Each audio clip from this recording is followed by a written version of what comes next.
You are looking at what is becoming a relic in Michigan. Cities are banning outdoor collection bins.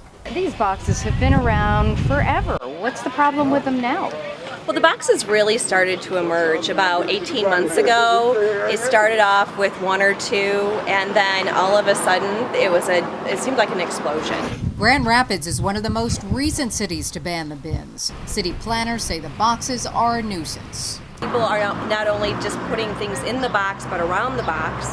So one day it'll be nice and clean. The next day somebody has dropped off a couch and a sink. There is an ordinance against uncontained litter, and the city says it investigates. And then the next day another person comes along and dumps something else. So the weight on staff resources to try to monitor these is really kind of out of control. While the city says it needs time to provide a list of complaints under a Freedom of Information Act request, it is banning the bins altogether. Never mind that the bins are for recycling in a city that prides itself on being green. And it's banning the bins by enforcing an ordinance already on the books, which prohibits businesses from unrelated outdoor activity. So, if you're Goodwill or the Salvation Army with brick and mortar recycling operations, you're free to put the bins on your own property. But for the other recycling charities like Planet Aid, who depend on the goodwill of non-recycling businesses, you're not so lucky. It's going to impact us pretty significantly. It's currently right now we collect about 250,000 pounds a year, which generates about very close to $100,000 in revenue in the Grand Rapids, out of Grand Rapids, which that money supports all of our programs internationally and locally. The city denies it's playing favorites. In fact, there are bans on bins in 55 Michigan cities, according to recycling organizations. But Planet Aid says Goodwill, for one, has a history of trying to control the market.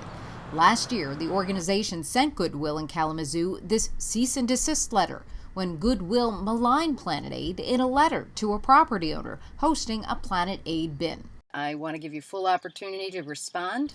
Goodwill in Kalamazoo did not return phone calls. A lot of people donate. I get 10 to 12,000 pounds sometimes. Planet Aid says there is room for plenty of players in the recycling market, profit and nonprofit alike. Recycling textile, which is really needed in this state of Michigan as well as all over the United States. Only 15% is recycled around the country here, and what we're trying to do is collect more than that 15%. But Grand Rapids views some of these recyclers as outsiders. They're kind of picking the pockets of those organizations that really benefit the community. Does the public even care where the proceeds go? For many, bins on private property throughout the city is just a matter of convenience. Better World Books makes no secret that it is a for-profit company. Better World Books started with just a single book drive, but one that provides a free service in communities not equipped to recycle books. It sells the books as discounted used books, donates them, or removes the covers and bindings and recycles them as paper. We're offering a service that's, I would say it's in high demand. We have some locations that fill up every 3 to 4 days, and these drop boxes hold 1,000 books in them.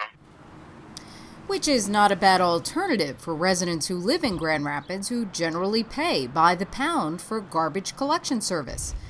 The city is giving property owners 2 weeks to get rid of the outdoor bins. If they don't, they face a $100 fine. The owner of this store with a bin was not pleased when he heard the news. They have plenty of ordinances. Seriously, I mean, there's regulations on top of regulations, and that's the only. I'm thinking of selling my store because I'm, a retired guy basically, anyways, and things just get rougher and rougher all the time.